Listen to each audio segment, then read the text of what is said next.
31 अक्टूबर की रात मुंबई से सटे मीरा भाईंदर इलाके में एक खूनी वारदात को अंजाम दिया गया। बिहार के दरभंगा जिले से ताल्लुक रखने वाले एक युवक को पहले तो शराब पिलाई गई और इसके बाद किसी बात को लेकर जैसे ही कहासुनी हुई, धारदार हथियारों से उसका गला रेत दिया गया। उसके शव को 7 टुकड़ों में काटकर जंगलों में फेंक दिया गया। क्या प्यार में धर्म की दीवार इतनी ज्यादा बड़ी होती है तो किसी का मर्डर करने तक को किसी को उकसा दे?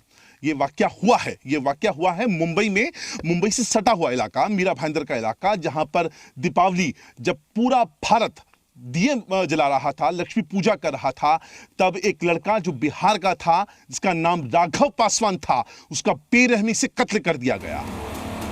रघुनंदन पासवान, यही नाम था दरभंगा के उस युवक का जिसका मुंबई से सटे मीरा भाईंदर इलाके में कत्ल किया गया। उसे 7 टुकड़ों में काटा गया और फिर उसके शव को बाबरपाड़ा इलाके के जंगलों में फेंक दिया गया। किल स्पॉट है जहां पर एक मर्डर करने के बाद उसके टुकड़े शरीर के कर दिए गए और उनको पॉलिथीन में पैक कर उनको यहां पे डंप कर दिया गया, फेंक दिया गया इस जंगल में, ताकि किसी को उसका सुराग तक नहीं पता चल पाए।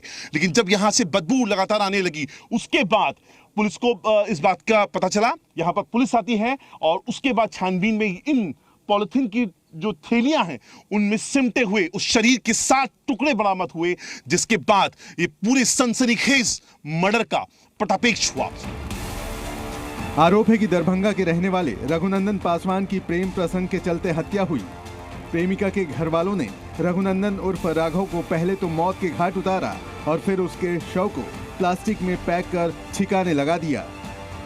11 तारीख को फोन आया, मतलब तो 12 तारीख से हमको पूरा 12 तारीख को रात में हमको पूरा क्राइम ब्रांच वाले साबित कर दिया कि आपको लड़का को इतने टुकड़े में काट करके वहाँ फेंका था। 7 टुकड़ों में काटा गया। 7 टुकड़ा में बेरहमी से काटा गया था सर। कहाँ काटा गया, कौन सी लोकेशन थी?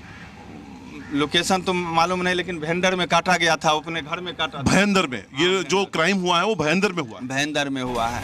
पुलिस सूत्रों से मिली जानकारी के मुताबिक लड़की और उसके परिवार के कुछ लोग मुंबई से सटे मीरा भाईंदर में रह रहे थे। लड़की के 5 भाई हैं, जबकि रघुनंदन पासवान पुणे में किसी एसी की कंपनी में काम करता था। मगर 31 अक्टूबर को वो मुंबई पहुंचा। उस दौरान उसने पिता से भी बात की, लेकिन उसके बाद उसका फोन स्विच ऑफ आने लगा। इतने आदमी से कटवाया था, अकेला मेरा उतना कमजोर नहीं था बचा कि एक आदमी कोई उठा करके इसको कर देता। इसमें एक आदमी की बस की बात नहीं है, इसमें औरों लोग हैं जो शामिल है इसके मर्डर में। मतलब ये कि खौफनाक मर्डर 2 अलग अलग धर्मों में प्रेम प्रसंग और फिर ऑनर किलिंग की वजह से किया गया। फिलहाल मुंबई पुलिस और क्राइम ब्रांच इस मामले की जांच कर आरोपियों की तलाश में जुटी है। मुंबई से अंकुर त्यागी के साथ ब्यूरो रिपोर्ट, जी मीडिया। जी न्यूज़।